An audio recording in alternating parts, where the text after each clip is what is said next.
Hello guys and welcome back to my channel. So in this video I will tell you that how to use PowerPoint rehearse with coach option. So before starting this video, make sure to like this video and subscribe to my YouTube channel for more tips and tricks like this one.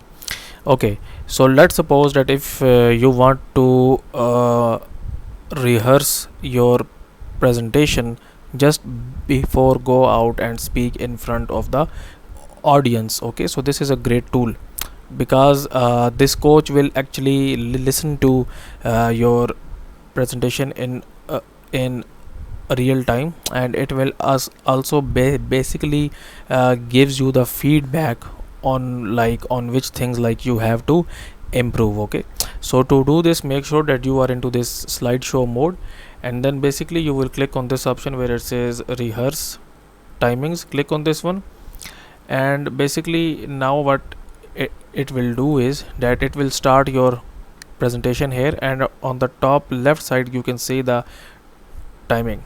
So now basically you can basically start speaking here, and the coach will actually listen to you and it will provide you feedback on a real time.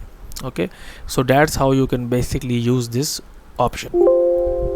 So that's it for this video guys. If you find it useful, kindly like this video and subscribe to my channel, and I will meet you in the next video.